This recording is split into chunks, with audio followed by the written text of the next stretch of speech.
Hey everybody! So last week I had a chance to take part in Aether Wars and try to establish the brand new record for the number of players in a single battle. Of course, that record has not been breached. EVE Online still stays strong with their record. But it was actually quite a cool experience and trying it out.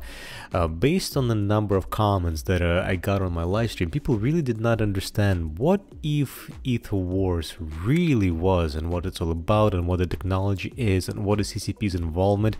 So I just want to comment on the whole experience of the battle last week, and as well as describe the Aether Engine a little bit. So let's start with the Aether Engine itself. So that's been developed by Hadean.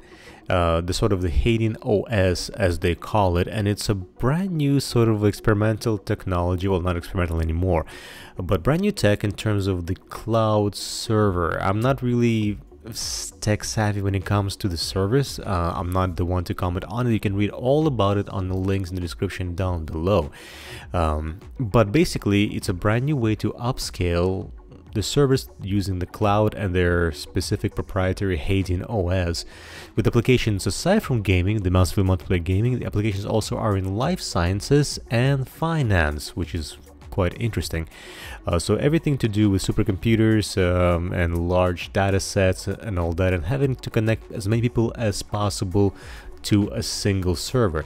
Something that EVE is really known about having as many people as possible fight the same fight. So Hadean was trying to break EVE's record, and they were trying to go for 10,000 players.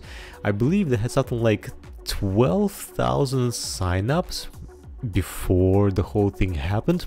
Basically CCP stepped in couple of weeks ago and partnered up with Hadean and said, you know what, hey, let's partner up, and they gave them all sorts of EVE visual assets to play. So in a way, Aether Wars is not really EVE related, so to speak, but CCP is quite interested in the technology that's being developed by Hadean. Of course, it has the exact applications that CCP wants EVE to have, and that is having as many people as possible fighting the same battle without any tie-dye. We all hate tie-dye. I mentioned this a couple of times on my stream. The few times that I actually covered any sort of big battle, it was huge tie-dye, and I never want to do it ever again. It's just such a pain.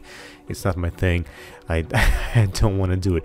So this kind of technology will be able to enable CCP to kind of get rid of tie-dye in EVE Online. So basically what happened is that Hadean tried to go for the record. They rescheduled their attempt at the record for the GDC, which in retrospect, well, I'm thinking may not have been the best time possible because it was during like midday for North American time. So best case scenario, I think what should have happened is that this should have been done on the weekend. But at the same time, I understand that Hadean wanted to showcase what they have at a large conference. In any case, I'm kind of getting ahead of myself here. Yeah, so the Aether Wars happened, EVE Aether Wars with all the EVE assets. It was kind of cool to log into the little client. It crashed a lot. For me, I believe I crashed about 4 times. But the whole idea is not about the client itself. The client is quite irrelevant. People were commenting on how, you know, it sucks, you can't really shoot missiles, it doesn't look nice and all that. The client is not the important part in this case. What is important is the fact that we've had, and actually let me open up the dev blog here. So as I was playing, I noticed that after about 3,800 people, there was a big spike in numbers, and I believe that's when Hadean actually introduced the bots into the whole thing. But let me read the dev blog. So okay, here we go. So we had 3,852 real players with a total of 14,274 ships battling it out.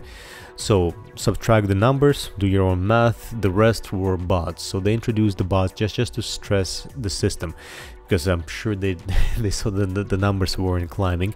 The whole thing took about 1 hour, and you can watch my live stream if you want. It's going to be linked in the description and in the top right corner of the video.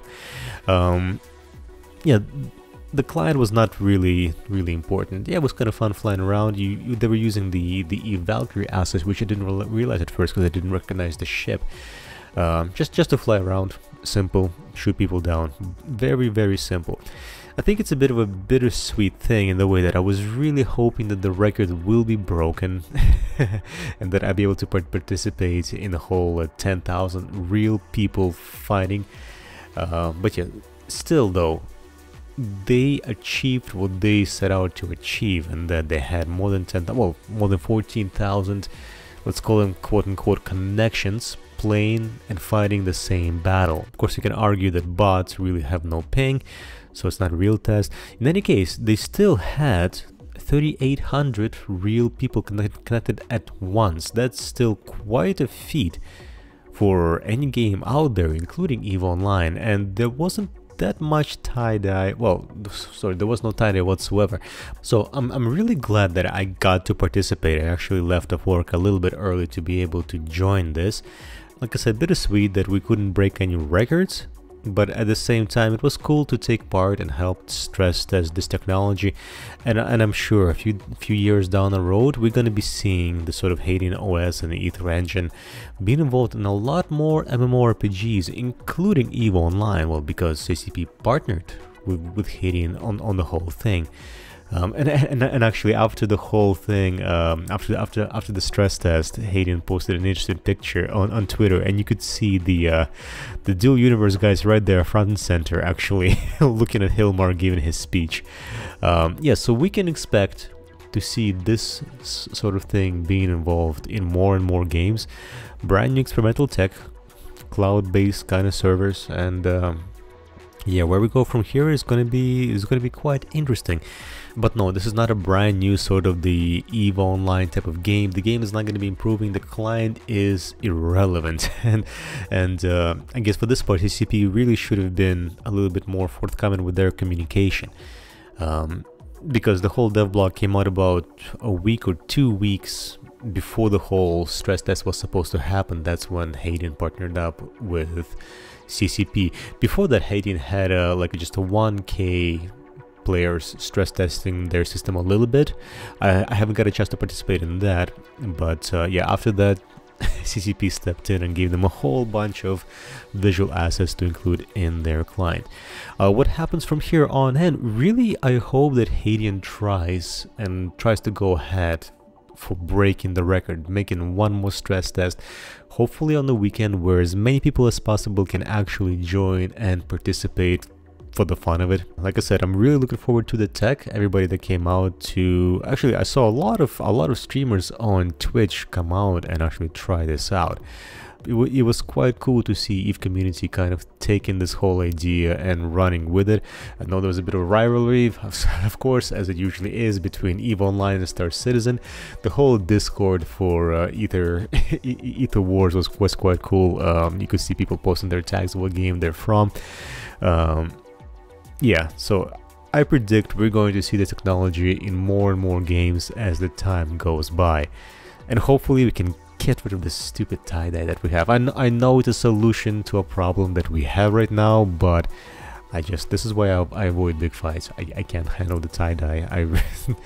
You go in there, it's so slow, then your game crashes and you have to wait like 15 to 20 minutes to re-log in. It's not really worth it. So really hoping this will be implemented as soon as possible, as fast as possible, and as bugless, is that even a word? Having a few bugs as possible in EVE Online, and then we can have bigger and better and more spectacular battles out there.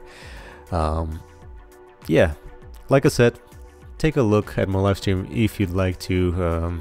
It was not much to look at, to be honest. I did get positive rating though. I don't remember how many kills I had. I think I had like a 14 kills to 7 deaths if I remember correctly. That's like so minuscule. It's kind of laughable compared to what people from I believe Rick's Chavik's corporation, I forget what it's called, Stay Frosty, somebody got like 100 kills or something crazy like that. But yeah, lots of cool things to come. Thanks so much for watching my video. As always, have a good one, and I'll see you in my next one.